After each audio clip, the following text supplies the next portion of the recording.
Shesora Hogu, Shesora Hogu, Shesora Hogu.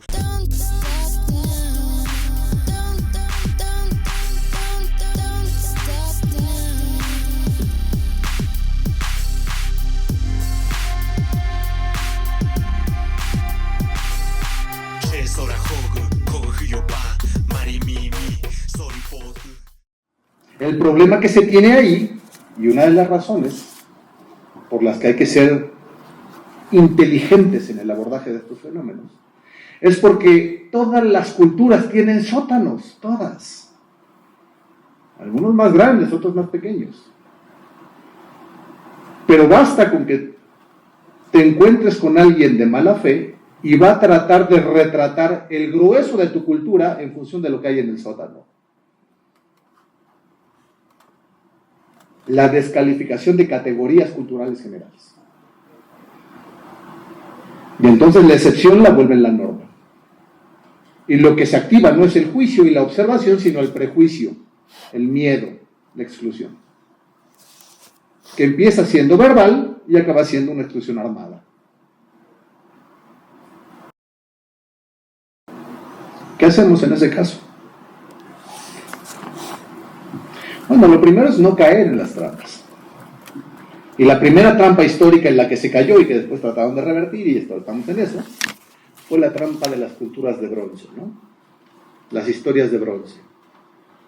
La idea de que no, vamos a hacer lo siguiente. Todas las distinciones culturales vamos a enterrarlas o colocarlas bajo la alfombra y nos generamos una nueva identidad entre todos. Y entonces todos somos igualmente mexicanos. Como si con el barniz tú pudieras cambiar la sustancia, ¿no? Como si una persona que vive a 2 horas de la frontera en Monterrey se sintiera tan mexicano como, por ejemplo, un integrante de una comunidad tzotzil en Chiapas. Sí, comparten el pasaporte, pero ¿qué más? ¿La lengua? No. Ni siquiera comparten el mismo tipo de español. Gracias. No comparten la lengua. La identidad nacional tampoco. Nacional en términos de qué, insisto, comparten el pasaporte. Pero ¿qué es una nación? Una nación no se define por la nacionalidad formal, documental. ¿Cuántas naciones hay en México? ¿Hay una? Hay una nacionalidad, sí, pero naciones. Hay una nación por cada pueblo originario que la habita. ¿No? Y además tenemos otro componente, las naciones comunes, no individualizadas. Por ejemplo, la gente que vive en la Huasteca. Tú le dices, oye, ¿tú eres veracruzano? Te dicen, no, yo soy huasteco. Por eso, pero de Veracruz. Sí, pero no soy cualquier veracruzano, soy un veracruzano huasteco. Y en ese sentido, esa comunidad huasteca la comparten con los potosinos huastecos. Y entonces no importa que unos sean de San Luis Potosí y otros de Veracruz, no, son huastecos. Y eso los hace hermanos.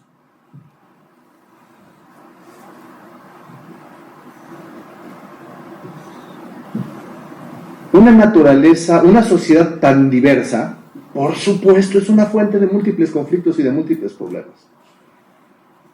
Pero una cosa que aprendemos en los estudios de paz es la lógica de que los conflictos no son algo que nos tengan que espantar. ¿Por qué? Porque los conflictos son algo cotidiano, son algo normal. Son consustanciales a la vida. Ahí donde hay vida, hay por definición conflicto. ¿Qué es un conflicto? Bueno, metas incompatibles. Conflicto no es violencia. La violencia es algo diferente. El problema está en que si tú no atiendes bien los conflictos, se pueden generar brotes violentos. Esa es la vinculación que tienen. Y una acción violenta es la imposición de lecturas únicas. Lo que le decía, las historias de bronce. Todos somos mexicanos. No importa tus antecedentes culturales, sociales, lingüísticos. No. Todos somos igualmente mexicanos. Eso es violento. Lastima la identidad de las personas. Y pasó en México y pasó en la Unión Soviética y ha pasado en prácticamente cualquier lado donde haya donde se haya impulsado con fuerza la idea de vamos a generar un Estado nacional. Lo hicieron en Yugoslavia, todos eran yugoslavos, hasta que se murió Tito, y entonces los que eran croatas, y los que eran serbios, y los bosnios eran bosnios, y los eslovenos eran eslovenos, y los albaneses, y los macedonios. Se mostró que la identidad yugoslava era realmente cosmética. Entonces no podemos caer en el error de las historias de bronce. Y tampoco podemos caer en el error de las políticas por identidad, que es la principal fuente de genocidios hoy en día. Porque entonces acabamos cometiendo exactamente lo que queremos evitar. ¿Qué hacemos? La realidad es esa. Todos somos iguales, todos somos diferentes. ¿Qué hacemos? Y ahí es donde la educación para la paz viene con propuestas. Decir, mira, hay ciertos principios generales que funcionan y que funcionan bien. Uno, el cosmopolitismo. El cosmopolitismo como la idea de que podemos tener una sociedad diversa y abierta. Una sociedad, fíjense, que no se construye, y quítense eso de la cabeza, con base en la idea de la tolerancia. Porque ¿qué cosa es la tolerancia? La tolerancia es el yo te veo y te desprecio. No te acepto. Tu existencia me molesta, pero te resisto. Soy lo suficientemente fuerte para resistir tu existencia. Te tolero. Eso es la tolerancia. Uno no puede construir una sociedad cosmopolita y plural con base en la tolerancia. Porque la tolerancia habla de mi resistencia a lo que siento que me agrede. Eso es tolerar. ¿Qué hacemos en lugar de tolerancia? Una curiosidad sana. Una aceptación. Un reconocimiento de la diversidad. Y en este sentido, más que leer sobre tolerancia, hay que leer sobre la literatura de John Stuart Mill. Cuando él decía, es que las sociedades necesitan elementos diferentes al común. ¿Por qué? Porque ahí es de donde les viene la innovación, la novedad, la flexibilidad, la riqueza cultural. Ahí es de donde se les viene más mundo. Cuando uno sale a conocer un lugar nuevo, aprendes una lengua nueva, conoces a una persona nueva, lo que estás buscando es tener más mundo, que tu mundo sea más grande. ¿Con base en qué? En aquello que estás viendo que es diferente a lo que ya tenías. Por eso las sociedades plurales tienen que ser cosmopolitas, curiosas, una curiosidad sana, no una curiosidad morbosa, flexibles para aceptar la diferencia. ¿Y qué pasa cuando la diferencia es tanta que provoca problemas? Por ejemplo, las diferencias entre las culturas poligámicas y las monogámicas. Ahí hay problemas que pueden estallar en fenómenos violentos. ¿Qué hacemos al respecto? ¿Nuevamente lo tapamos y lo echamos bajo la alfombra? No. Se desarrollan habilidades para lidiar con los conflictos, que básicamente siguen tres principios. Primero, sea lo que sea que hagamos con los problemas en el marco de la diversidad, sea lo que sea que hagamos, tiene que ser por la vía no violenta en el comportamiento. ¿Por qué? Porque si algo nos ha enseñado la historia es que la violencia en general no resuelve nada. En general no resuelve nada. Fíjense, en ciencias sociales hay muy pocas fórmulas. No es como en la física, la química, la matemática o la biología, donde sí hay fórmulas muy mecánicas. En las ciencias sociales no existe eso. Lo que existe son tendencias. Y la tendencia general es que los actos violentos provocan más actos violentos hacia adelante. La violencia, por eso, en general, no es solamente un tema moral de que la violencia es mala. No, es que instrumentalmente hablando en general no sirve, no funciona. Por eso es que sea lo que sea que hagamos con los problemas, en el marco de los choques de la diversidad cultural, tendrá que ser acciones no violentas, primero.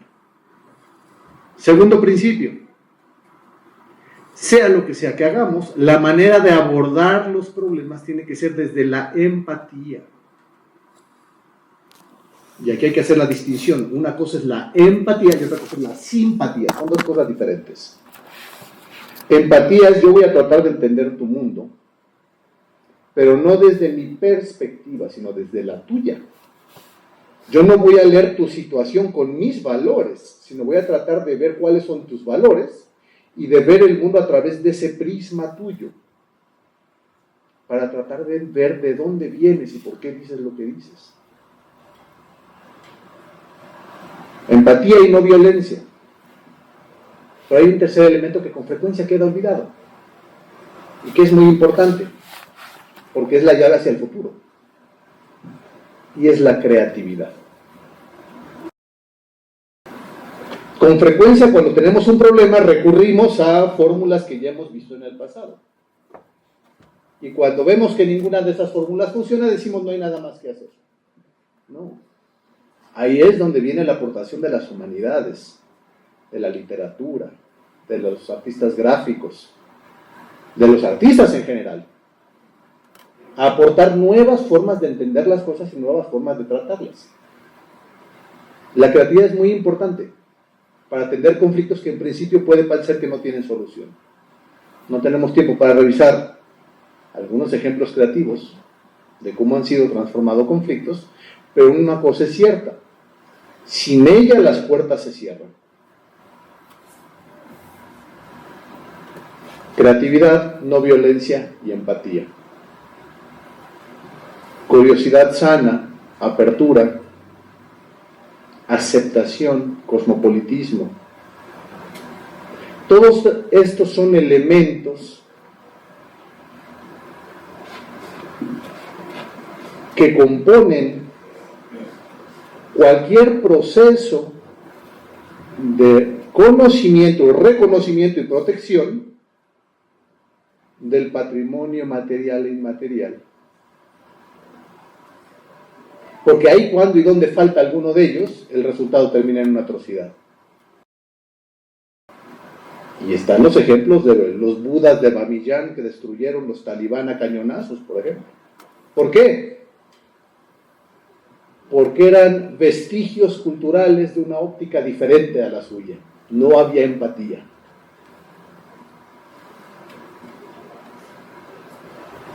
El mundo tendrá que construirse sobre estas lógicas.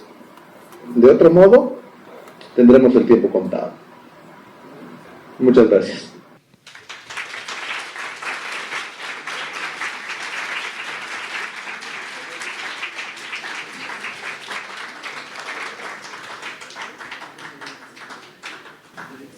Solicitamos a la Secretaria de Difusión Cultural y a la Directora de Patrimonio Cultural retomar su lugar en el Presidium.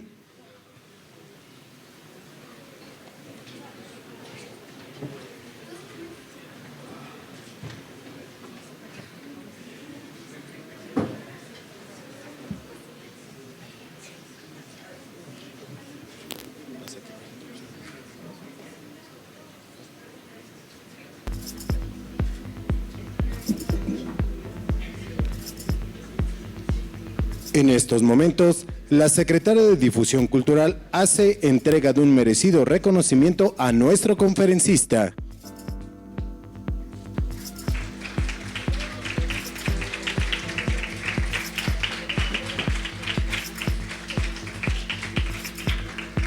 El cual dice: Universidad Autónoma del Estado de México otorga el presente reconocimiento a Manuel Fernando Montiel Tiscareño por su participación como ponente en el segundo Encuentro Nacional de Patrimonio Tangible e Intangible con la Conferencia Magistral Educación, Patrimonio Inmaterial y Cultura para la Paz, realizado en la Sala Dr. Gustavo Vaz Prada del Edificio Histórico de Rectoría, el viernes 18 de octubre de 2024. Patria, Ciencia y Trabajo.